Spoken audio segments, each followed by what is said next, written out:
Atos de João, parte 3. E João, cheio de grande felicidade, percebendo o espetáculo da salvação do homem, disse: Não conheço o teu poder, Senhor Jesus Cristo. Perplexo como estou por tua imensa compaixão e tua paciência ilimitada. Ó, que grandiosidade despencou da escravidão! Ó, liberdade impronunciável escravizada por nós! Ó, glória incompreensível que nos aconteceu! Você que preservou o tabernáculo morto dos insultos, que redimiu o homem que se manchou com sangue, que castigou a alma dele, que violaria o corpo corruptível. Pai que teve pena e compaixão por um homem que não queria saber de você. Nós te glorificamos, louvamos, bendizemos e te agradecemos por tua imensa bondade e paciência, ó Santo Jesus, pois só você é Deus e mais ninguém. Seu é o poder contra o qual não se pode conspirar, agora e pelos séculos dos séculos. Amém. Ao dizer tais coisas, João saudou, beijou Calímaco e disse: Glória seja dada ao nosso Deus, meu filho, que teve misericórdia de você e me fez digno de glorificar o seu poder, e que de uma maneira boa te fez abandonar aquela sua loucura abominável e a bebedeira, te chamando para o seu próprio descanso e renovação de vida. Mas Andrônico, ao ver o morto Calímaco ressuscitado, implorou a João com os irmãos que ressuscitasse Drusiana também, dizendo: Ó João, deixe que Drusiana se levante e viva seu curto período de vida, do qual desistiu por sua tristeza acerca de Calímaco, quando pensou ter se tornado uma pedra de tropeço para ele. Quando o Senhor quiser, ele a levará de volta consigo. E João, sem demora, foi até o túmulo dela, pegou a sua mão e disse: A você, que é o único Deus, eu chamo, o mais que grandioso, o impronunciável, o incompreensível, a qual todo poder de principado se submete, a qual toda autoridade se curva, ante o qual todo orgulho cai e se cala, a menção do qual faz os demônios tremerem e cuja presença mantém os limites da criação. Que nós glorifiquemos o seu nome. Ressuscite Drusiana, que Calímaco possa ainda ser confirmado a você, que distribui o impossível aos homens, mas que somente para você é possível, até mesmo a salvação e a ressurreição. Que Drusiana possa prosseguir em paz, sem mais nada que a detenha agora, que o rapaz se converteu a você em sua jornada e seu caminho. E depois dessas palavras, João disse a Drusiana: Drusiana, levante-se. E ela se levantou e saiu do túmulo. Quando ela se viu apenas de camisola, se assustou com isso e soube da história toda em detalhes por Andrônico. E isso enquanto João se prostrava ao chão e Calímaco glorificava a Deus com voz e lágrimas. Ela também se regozijou, o glorificando da mesma forma. Quando ela se vestiu, se virou e viu Fortunato caído ao chão e disse a João: Pai, deixe esse homem se levantar também, mesmo que ele tenha tentado me trair. Mas Calímaco, quando a ouviu dizer isso, disse: Não faça isso, eu te imploro, Drusiana, pois a voz que escutei não considerou, mas declarou apenas a seu respeito, e eu vi e acreditei.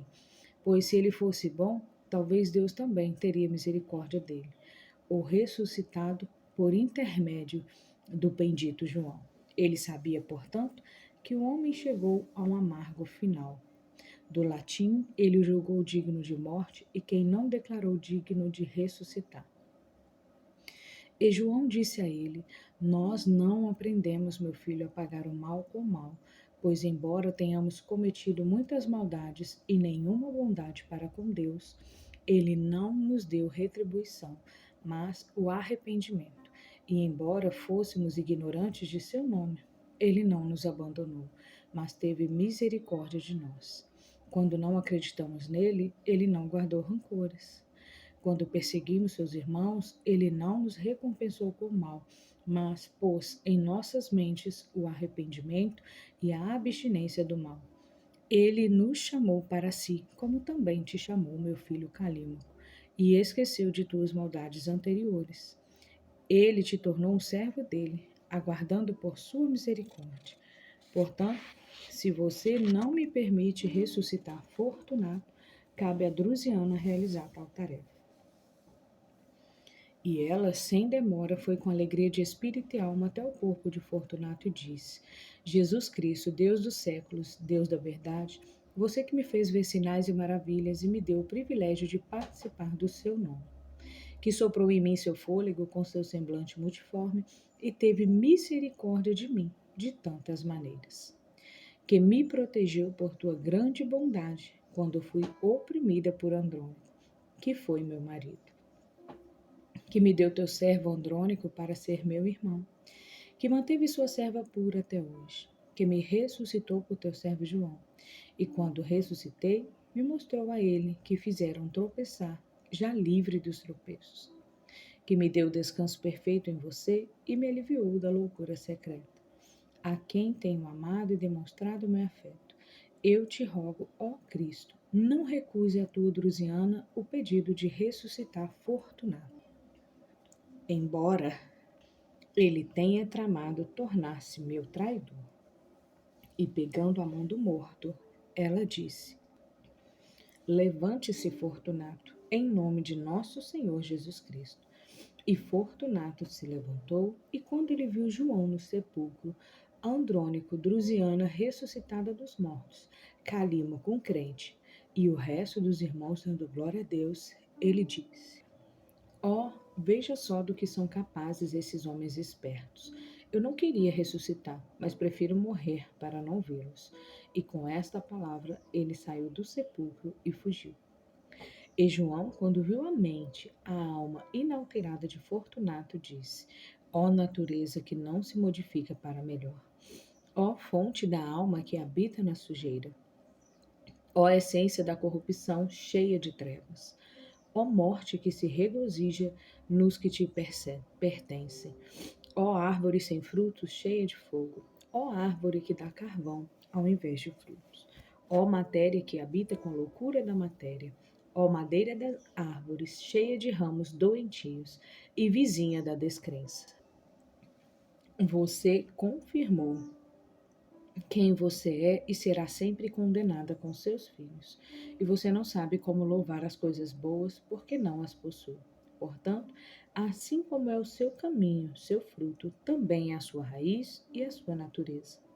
Que você seja destruída do meio dos que confiam no Senhor, de seus pensamentos, de suas mentes, de suas almas, de seus corpos, de seus atos, suas vidas, suas conversas, seus negócios, suas ocupações, seus conselhos da ressurreição deles para ou descanso em Deus, do doce sabor, onde você compartilhará de sua fé, suas orações, de seu banho sagrado, da Eucaristia, do alimento da carne, das bebidas, das roupas, do amor, das preocupações, da abstinência, da justiça, de tudo isso, ó ímpio Satanás, inimigo de Deus, Jesus Cristo, nosso Deus, fará perecer você e todos os que são como você e têm o seu caráter.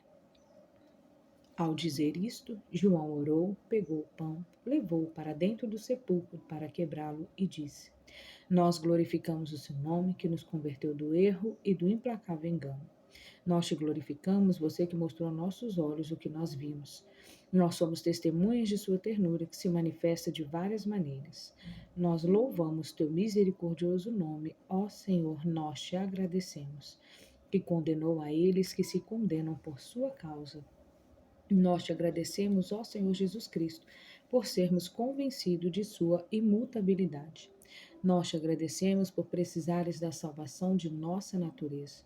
Nós te agradecemos por ter nos dado esta certeza, pois você é o único, agora e para sempre. Nós, seus servos, te agradecemos, ó Santíssimo, que estamos reunidos com propósito e somos colhidos deste mundo ou ressuscitados da morte. E tendo assim orado e glorificado a Deus, ele saiu do sepulcro, depois de distribuir a todos os irmãos a Eucaristia do Senhor. E quando ele chegou à casa de Andrônico, ele disse aos irmãos: Irmãos, um espírito dentro de mim revelou que Fortunato está para morrer de gangrena, envenenamento do sangue, da mordida da serpente.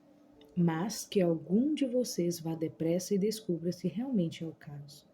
E um dos jovens correu e encontrou morto, com a gangrena se espalhando sobre ele, pois já havia alcançado seu coração. Ele voltou e contou a João que ele já havia morrido há 3 horas. E João disse: Receba o seu filho, ó diabo. João, portanto, estava com os irmãos, se regozijando no Senhor. Esta sentença está no melhor manuscrito, na edição de Bonnet. Ela introduz a última parte dos Atos, que no manuscrito vem logo na sequência. Pode pertencer a qualquer dos 2 episódios. O latim apresenta: E ele passou aquele dia se regozijando com os irmãos. Não pode haver um hiato muito grande entre isto e a próxima parte, que provavelmente é a mais interessante dos atos. A maior parte deste episódio está preservada em apenas um manuscrito, muito corrompido, do século XIV em Viena. 2 passagens importantes foram lidas no Segundo Concílio de Nicéia e estão preservadas nas atas dos mesmos. Algumas linhas do hino também foram citadas por Agostinho, que ele encontrou circulando separadamente entre os priscilianistas. O discurso inteiro é a melhor exposição popular que temos da visão docetista da pessoa de Nosso Senhor. Os que estavam presentes perguntaram o motivo e ficaram perplexos, porque Drusiana disse: O Senhor me apareceu no túmulo com a aparência de João e de um jovem. Portanto, tendo em vista que eles estavam perplexos e, de certa forma, ainda não consolidados na fé para suportá-la com firmeza, João, suportando com paciência, disse: Homens e irmãos, vocês não foram submetidos a nada de estranho ou incrível acerca de sua percepção visto que nós também, de que ele escolheu para si, para sermos apóstolos, fomos testados de muitas maneiras. Eu, de fato, não sou capaz nem de apresentar a vocês e nem de escrever as coisas que eu tanto vi como ouvi. E agora é necessário que eu as organize para que as ouçam. De acordo com o que cada um de vocês puder compreender, eu revelarei as coisas das quais consigam se tornar ouvintes, para que vejam a glória que os circunda, que foi e que é, agora e para sempre. Pois quando ele escolheu Pedro e André, que eram irmãos, ele procurou por mim e por meu irmão Tiago, dizendo: Eu preciso de vocês, venham ao meu encontro. E meu irmão, quando ouviu aquilo, disse: João, o que há com aquela criança que está na praia e nos chama? E eu disse: Que criança? E ele novamente me disse: Aquela que nos chama. E eu respondi: Por causa de nossa longa vigília no mar, você não está enxergando direito, meu irmão Tiago. Você não estaria vendo um homem que está ali em pé, gracioso e belo, com um semblante alegre? Mas ele me disse: A ele não vejo, irmão, mas vamos até lá e veremos o que ele nos tem a oferecer. E então, quando trouxemos o barco até a margem, nós o vimos nos ajudando a atracar a embarcação. Quando partimos dali, atentos em segui-lo, novamente eu vi com um pouco careca, mas com uma barba volumosa e comprida. Mas Tiago viu como um jovem cuja barba acabara de nascer. Nós dois então ficamos perplexos sobre o que a nossa visão deveria significar. E depois disso, enquanto seguíamos, nós dois ficamos aos poucos ainda mais confusos enquanto pensávamos no assunto. No entanto, para mim apareceu esta coisa ainda mais maravilhosa, pois quando tentei vê-lo em particular, em momento algum o vi fechar, piscar os olhos, mas estavam sempre abertos. E frequentemente ele me aparecia como um homem pequeno e feio, e depois como um que alcançava até os céus. Também havia nele outra maravilha. Quando me sentei para comer, ele me deitou em seu próprio peito, e às vezes seu peito me parecia ser macio e tenro, e às vezes duro como pedra, de forma que eu fiquei perplexo comigo mesmo e disse: Por que isso está acontecendo assim comigo? E enquanto eu refletia sobre isso, ele, e numa outra ocasião ele me levou com Tiago e Pedro até o monte onde costumava orar. E nós vimos nele uma luz tal que não podia ser descrita por um homem que use a fala corruptível, mortal. Novamente, ele levou a nós três do mesmo jeito para cima do monte, dizendo: Venham comigo. E nós fomos novamente, e o vimos de longe orando. Eu, portanto, porque ele me amou, me aproximei dele furtivamente, como se ele não pudesse me ver, e fiquei olhando sua parte de trás. Eu vi que ele não estava de forma alguma vestido com roupas, mas vimos que estava nu, e não de forma alguma como um homem, pois seus pés eram mais brancos que a neve, iluminando o chão embaixo deles, e a sua cabeça alcançava os céus. Eu tive medo e gritei. Ele se virou e, com a aparência de um homem de baixa estatura, segurou minha barba e a puxou, dizendo: João, não seja cético, mas crente, e não curioso. E eu disse a ele: Mas o que foi que eu fiz, Senhor? Eu te digo, irmãos, eu sofri tantas dores no local onde ele agarrou minha barba por 30 dias, que eu disse a ele: Senhor, se seu puxão de brincadeira me causou tanta dor, como seria se você tivesse me esbofeteado? E ele me disse: Que não seja do seu feitio tentar a ele, que não pode ser tentado. Mas Pedro e Tiago ficaram irritados porque eu falei com o Senhor e me chamaram para que eu fosse até eles e deixasse o Senhor em paz. Eu fui e os dois me disseram: Ele, o homem velho que estava falando com o Senhor no topo da montanha, quem era ele? Pois escutávamos os dois falando. E eu, ciente de sua grande graça, de sua unidade que tem muitas faces e de sua sabedoria, cuida de nós sem cessar, disse: Isso vocês só vão descobrir se perguntarem a ele. Novamente, quando todos nós, seus discípulos, estávamos dormindo em uma casa em Genezaré, eu só tinha me enrolado em meu manto e observava debaixo de meu manto o que ele estava fazendo, quando ouvi dizer: João, vá dormir.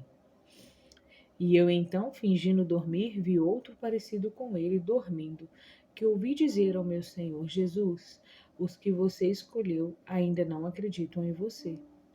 Ou eles não ainda. E meu Senhor disse a ele: O que você diz está correto, pois eles são homens. Outra glória eu também conto a vocês, irmãos. Às vezes, quando eu o abraçava, eu encontrava um corpo sólido material, e outras vezes, de novo, quando o tocava, sua substância era imaterial. É como se simplesmente não existisse. Certa vez, ele foi chamado por um dos fariseus, atendeu ao chamado e nós o acompanhamos. Nossos anfitriões colocaram um pão diante de cada um de nós. Da mesma forma, ele também recebeu um pão, que abençoou e partilhou conosco.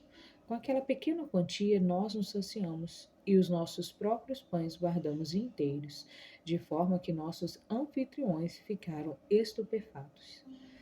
Às vezes, quando eu caminhava com ele, desejava ver as pegadas de seus pés, se eram visíveis no chão, pois ele me parecia flutuar acima do chão, e nunca as vi. Estas coisas eu conto a vocês, irmãos, para os encorajar em sua fé para com ele. Pois, no presente, nós devemos ficar quietos acerca de suas obras poderosas e maravilhosas, visto que são inexprimíveis e possivelmente não possam sequer ser pronunciadas ou ouvidas. Agora, antes de ele ser levado pelos criminosos judeus, que eram também governados, obtinham sua lei da criminosa serpente. Ele nos reuniu a todos e disse: Antes que eu seja entregue a eles, cantemos um hino ao Pai, e então continuaremos rumo ao que nos espera. Ele pediu que dessemos as mãos em roda, ficou no meio de nós e disse: Me respondam com amém. Ele começou então a cantar um hino e a dizer: Glória te seja dada, Pai. E nós, girando em círculo, o respondemos: Amém. Glória te seja dada, palavra. Glória te seja dada, graça. Amém. Glória te seja dada, Espírito. Glória te seja dada, Santíssimo. Glória te seja dada a tua glória. Amém. Nós te louvamos, ó Pai.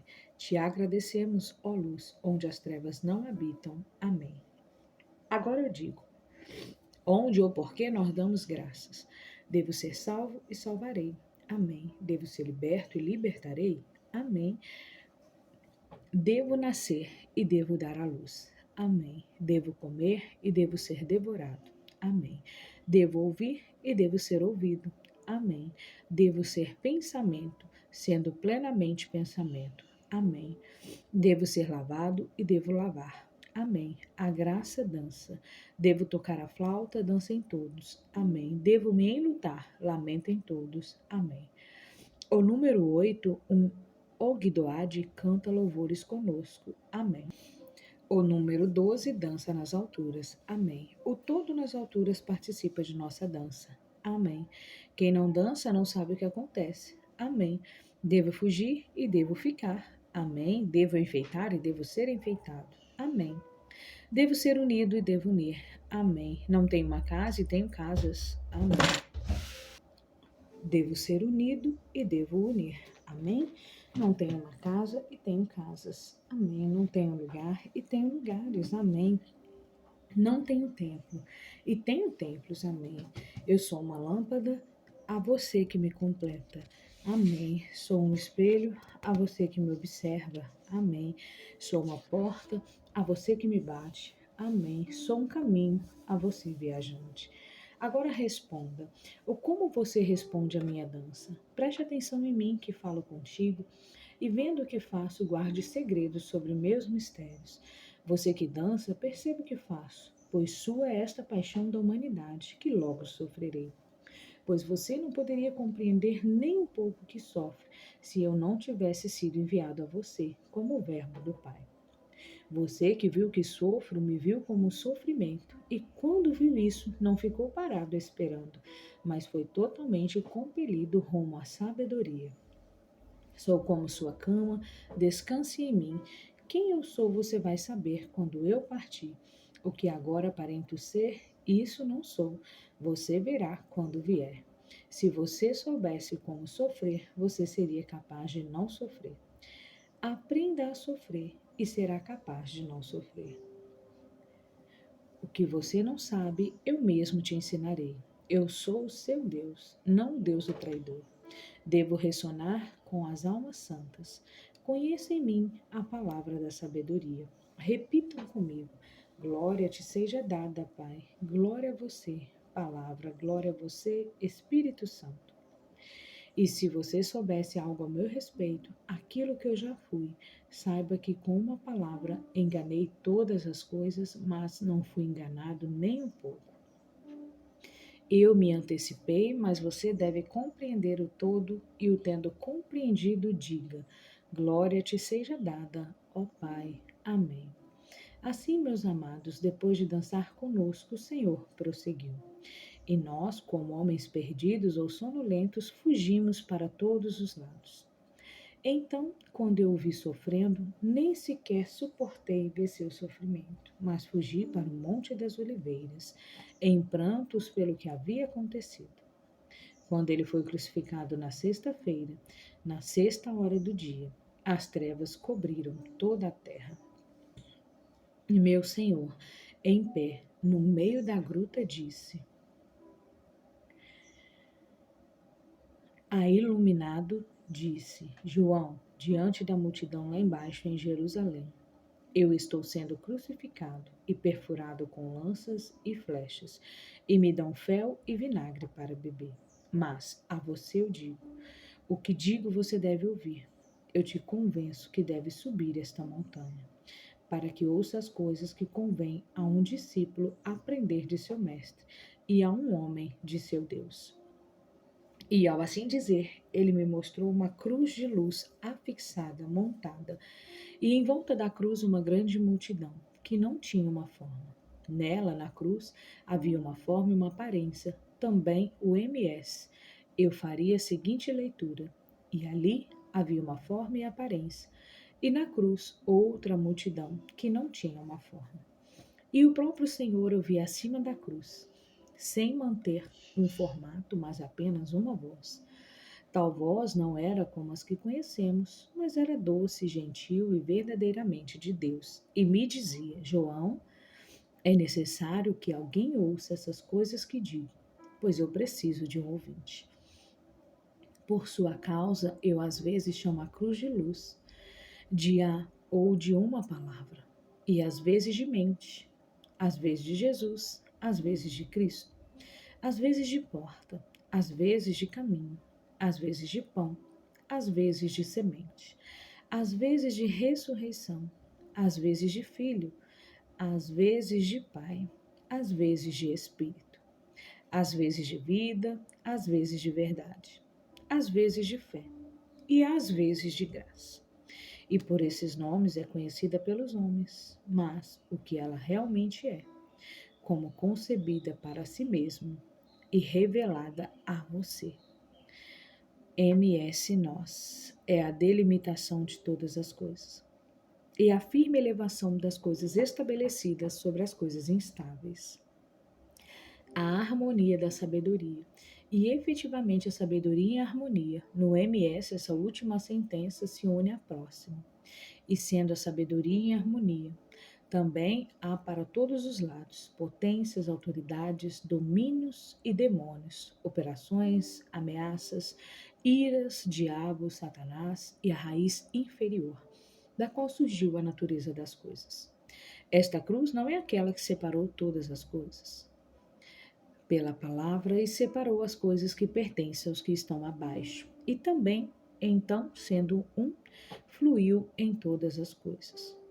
Mas esta não é a cruz de madeira que você verá quando descer até lá. E nem eu sou aquele que está na cruz, a quem você agora não vê, mas apenas ouve sua voz. Eu fui considerado como sendo o que não sou, não sendo o que eu fui para muitos outros, mas eles vão me chamar, falar de mim, de outra coisa que é vil e indigna de mim. Então, como meu lugar de descanso não é nem visto e nem mencionado, mas ainda eu, o Senhor, disto não devo ser visto. Agora, a multidão de certa forma que está em volta da cruz é a natureza inferior. E eles que você vê na cruz, se não tiveram uma forma, é porque todo membro dele que desceu ainda não foi compreendido. Mas quando a natureza humana é elevada e a raça que me busca e obedece minha voz, ele que agora me ouve será unido a isso, e não mais será o que ele agora é, mas superior a eles, como agora eu sou. Pois enquanto você não se chama de meu, eu não sou o que sou. Mas se você me ouve, me ouvindo será como eu sou, e eu serei o que eu já fui, quando te ver como eu sou comigo mesmo. Pois de mim você é aquilo, ou o que sou.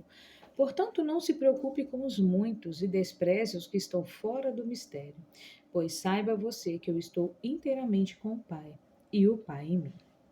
Nada, portanto, das coisas que eles vão dizer a respeito de eu ter sofrido. Não, pois aquele sofrimento que eu mostrei a vocês na dança, eu quero que considerem um mistério. Pois o que você vê, porque eu te mostrei a você, mas somente eu posso saber o que sou e mais ninguém. Então, aceite que eu guarde o que é meu, e o que é seu observe através de mim, e me contemple na verdade que eu sou, não o que eu disse, mas o que você é capaz de saber, porque você está ligado a isso. Você ouviu dizer que eu sofri, mas sofrer eu não sofri, porém eu sofri. Que eu fui perfurado, mas não esmurrado, pendurado, mas não fui pendurado, que meu sangue foi derramado, mas não se derramou. Em suma, o que dizem a meu respeito não me aconteceu, mas o que não dizem, isto sim eu sofri. Agora, o que essas coisas são, eu te explico, pois sei que você vai compreender. Portanto, observe em mim os louvores da palavra, o perfurar da palavra, o sangue da palavra, a ferida da palavra, o pendurar da palavra, o sofrimento da palavra, o pregar da palavra, a morte da palavra. E assim eu digo, separando a humanidade. Portanto, observe em primeiro lugar a palavra, e então contemplará o Senhor, e em terceiro lugar, o homem e o que ele sofreu.